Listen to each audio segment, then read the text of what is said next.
প্রধান উপদেষ্টা অধ্যাপক ডক্টর মোহাম্মদ ইউনূস বলেছেন, বর্তমানে এমন এক বিশ্ব পরিস্থিতি যেখানে যুদ্ধ প্রস্তুতি না নিয়ে রাখাটা আত্মঘাতী।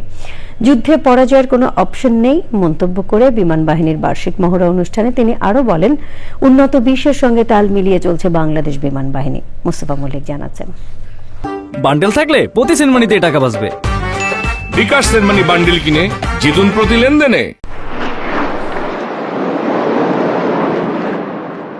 বিমান বাহিনীর ঘাঁটি বীরুত্তম একে খন্দকারে বাংলাদেশ বিমান বাহিনীর বার্ষিক বিশেষ মহড়া আকাশ বিজয় 2025।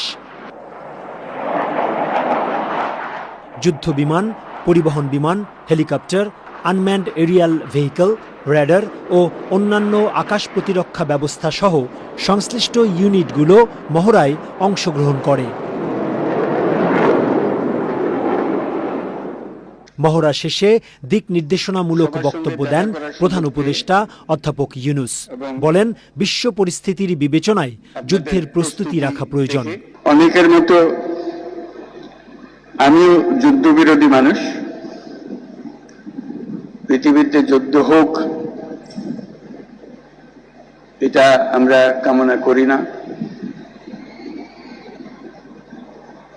যুদ্ধ প্রস্তুতি অনেক সময় যুদ্ধের দিকে নিয়ে যায়, কাজে যুদ্ধ প্রস্তুতি সম্বন্ধেও একটা ঘোরতর আপত্তি। কিন্তু এমন বিশ্বে আমরা বাস করি, প্রতিনিয়ত যুদ্ধের হুমকি আমাদের ঘিরে থাকে। তো সেখানে প্রস্তুতি না নিয়ে থাকা এটা অসম্ভব হয়ে পড়ে।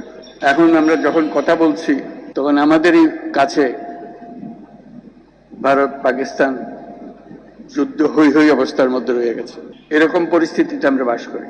তো কাজেই এই পরিস্থিতির মধ্যে প্রস্তুতি না নেওয়াটা আত্মঘাতী। নিরাপদ আকাশ প্রতিরক্ষা ব্যবস্থা গড়ে তোলার জন্য বিমান বাহিনীর প্রশংসা করেন প্রধান উপদেষ্টা। বর্তমান বিশ্বের দ্রুত পরিবর্তনশীল প্রযুক্তির সাথে তাল মিলিয়ে চলার জন্য আন্তর্জাতিক মানসম্পন্ন প্রশিক্ষণ ও অনুশীলন অপরিসীম গুরুত্ব বহন করে। এই প্রেক্ষাপটে বাংলাদেশ বিমান বাহিনীর সদস্যগণ নিয়মিতভাবে বহুমাত্রিক প্রশিক্ষণ কার্যক্রম ও অনুশীলনে অংশগ্রহণের মাধ্যমে নিজেদের জ্ঞান ও দক্ষতাকে যুগোপযোগী করতে সদা সচেষ্ট রয়েছে, যা এই মহড়ার মাধ্যমে আমাদের কাছে স্পষ্ট হয়েছে। বিমান বাহিনীতে ভবিষ্যতে অত্যাধুনিক যুদ্ধ বিমান, হেলিকপ্টার, পরিবহন বিমান, radar, surface to air missile, UAV সংযোজনের জন্য সরকার বিমান বাহিনীকে সর্বোত্তম সহযোগিতা প্রদান করবে। প্রধান উপদেষ্টা বলেন, দেশের স্বাধীনতা সার্বভৌমত্ব রক্ষায় যুগোপযোগী বিমান বাহিনী গড়ে তুলতে সরকারের প্রচেষ্টা অব্যাহত থাকবে। Mostafa Mallik, Channel i, Dhaka.